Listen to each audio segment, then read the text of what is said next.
ታርዷል፣ ተጎትቷል። የህግ ማስከበር ዘመቻው ተጠናክሮ ይቀጥላል። አገር መስራት የማያውቅ ማፍረስ ግን የሚያውቅ ከዚህ በኋላ የኢትዮጵያ ሰራዊት ተዋግቶ የሚያሸንፈው ጦርነት በፍጹም የለም። እኔ ድሮ የታገልኩት መንግስት አይግደል ነው። መንግስት በየአደባባዩ አይግደል ነው። በህዝብ ሀቅ ላይ ወንብድና ሲፈጸም ማየት በፍጹም ደስ አይልም። ሁላችሁም ይህን ቪዲዮ ሼር፣ ኮፒ ሊንክ ከማድረግ እንድትጀምሩልኝ ይጠይቃል። ብንሰርቅም ባንሰርቅም እንኳን ክርስቲያን ነው መሬት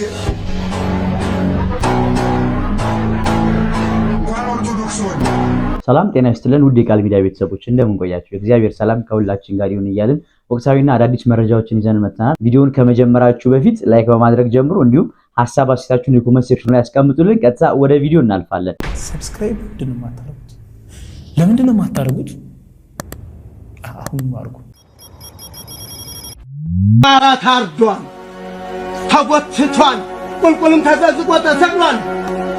አማራ ተሰቀለው ሻሸመኔ ቁልቁል ተዘዝቋል። አማራ ገና ማንም ሳይሰማ ያማራው ተዘዝቋል።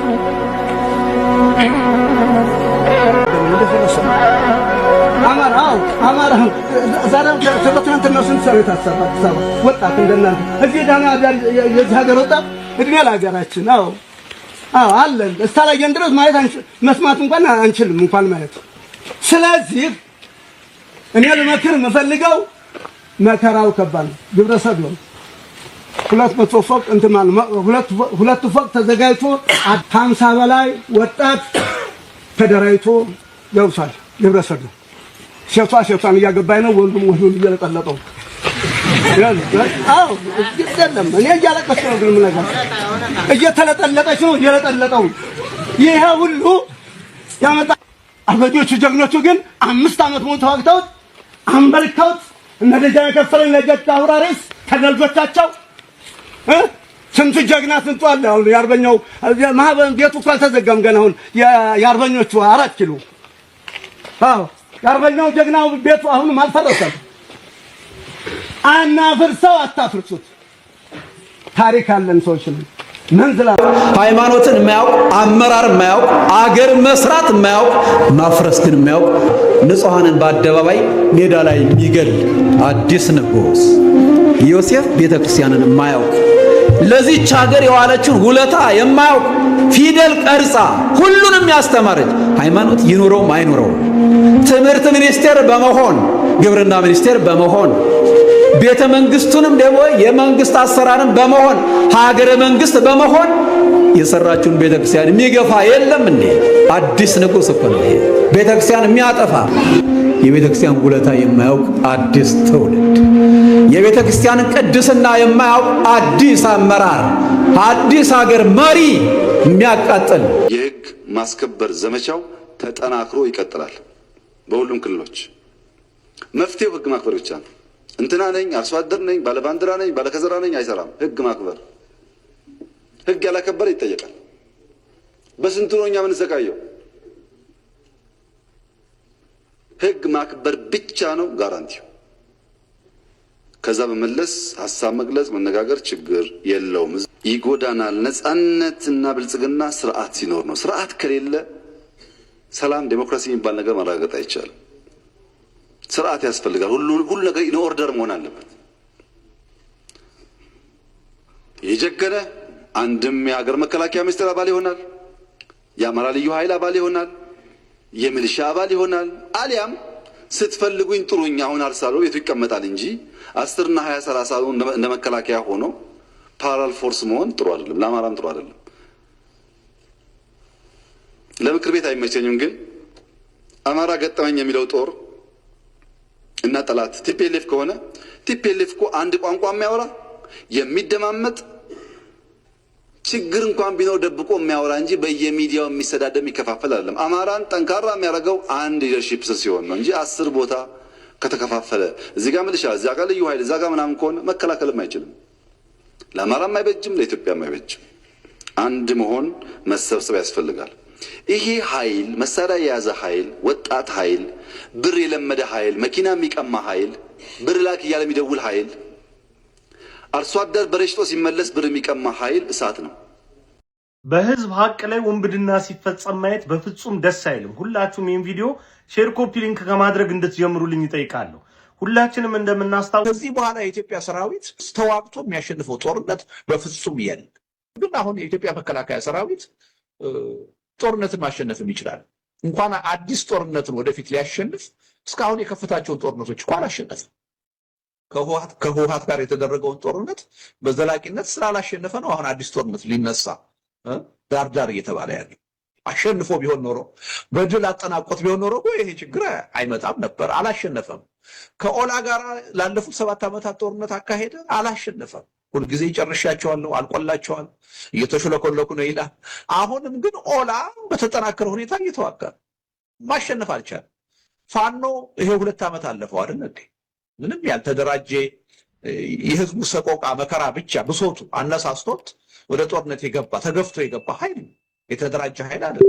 አመራር አልነበረው፣ መሳሪያ አልነበረው። ግፉ ብቻ ነው ወደዛ ውስጥ ያስገባው። ያን ኃይል እንኳን ማሸነፍ አልቻለም። ይሄው ፋኖ አሁን እየተጠናከረ የበለጠ በመንግስት ላይ ጫና መፍጠር እየቻለ ነው የመጣው። ይሄን አንድም የጀመረውን ጦርነት ያላሸነፈ መንግስት ሌላ ተጨማሪ ጦርነት ወደፊት ሊያሸንፍ አይችልም። ለማስጨረስ ነው እንጂ ህዝቡን የሀገሪቱን ኢኮኖሚ የበለጠ ማቅ ውስጥ እንዲደቅ ለማድረግ ካልሆነ በስተቀር ከዚህ በኋላ የኢትዮጵያ ሰራዊት ወይም የኢትዮጵያ መንግስት ተዋግቶ የሚያሸንፈው ጦርነት በፍጹም የለም።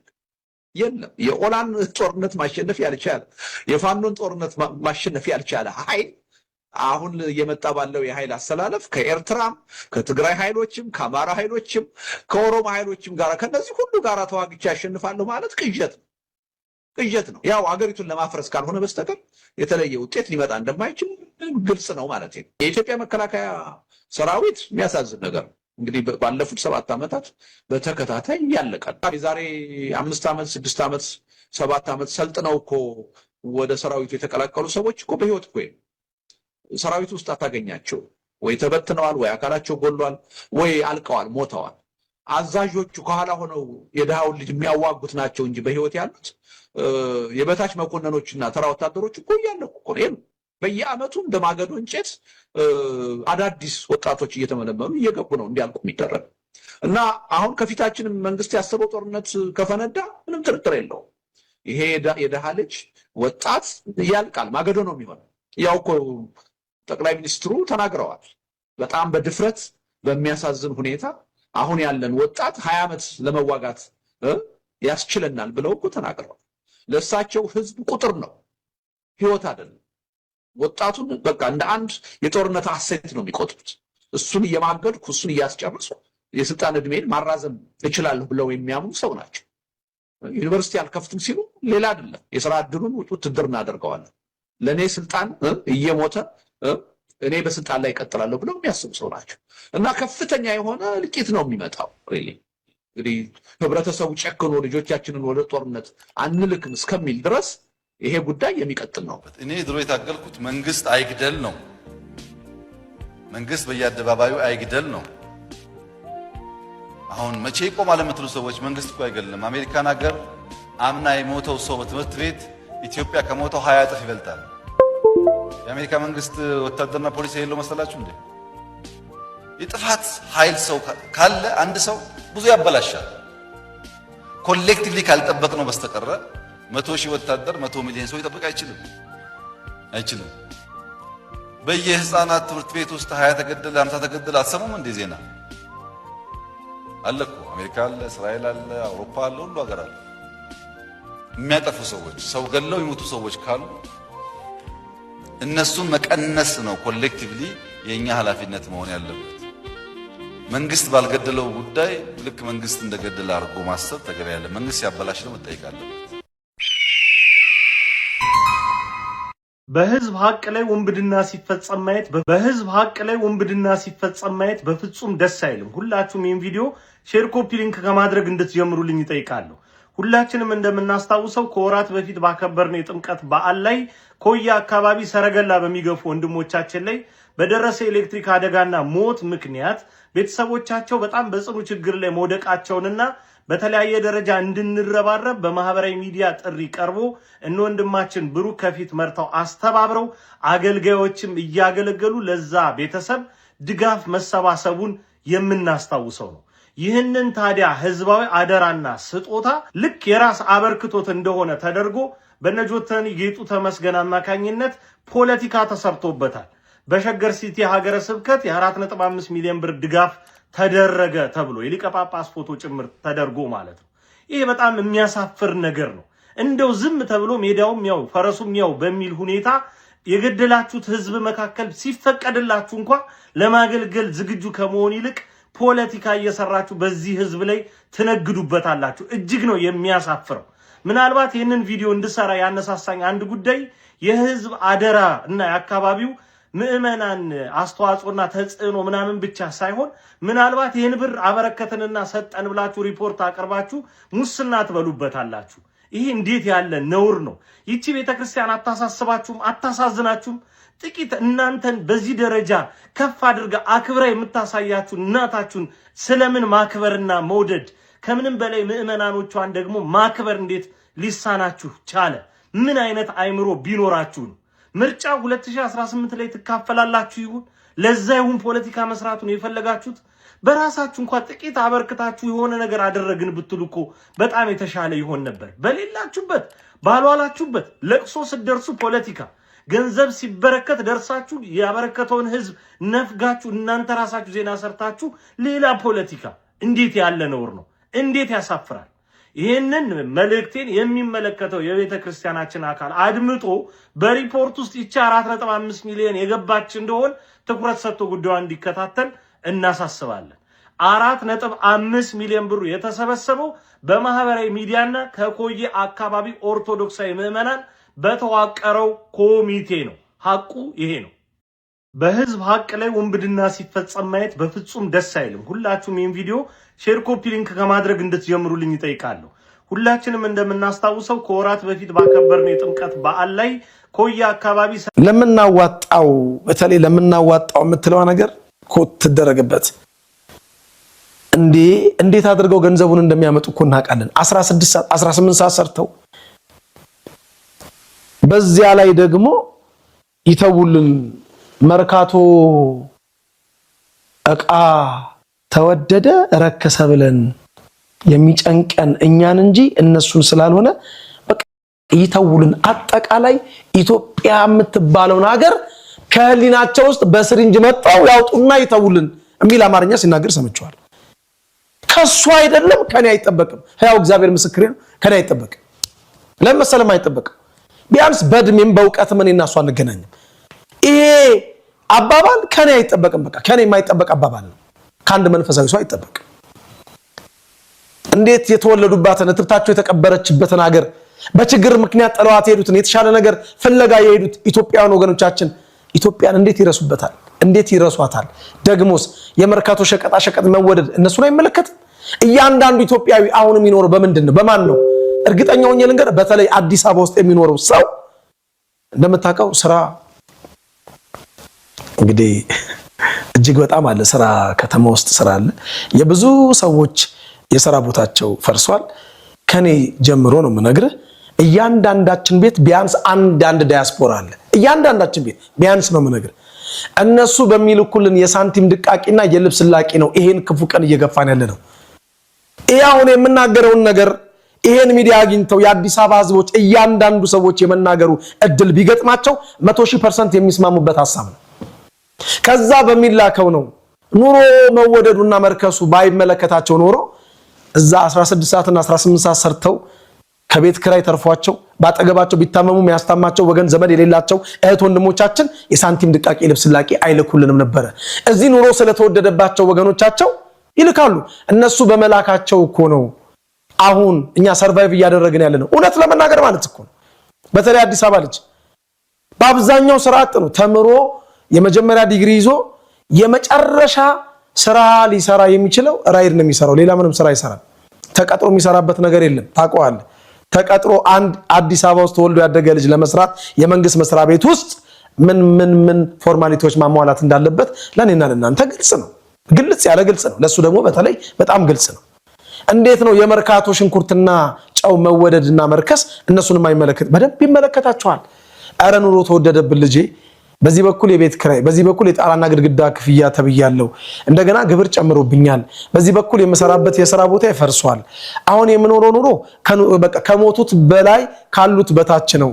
እባክህ አቅሜን ማድረግ ለልጆቼ ፈልጌ ማድረግ አልቻልኩም፣ የምትችለው ላክልኝ እየተባለ እኮ ታምነኛለህ? ቪዲዮ ኮል ደውሎ አባቴ እኔ ደውዬ በኔ ስልክ ደውዬ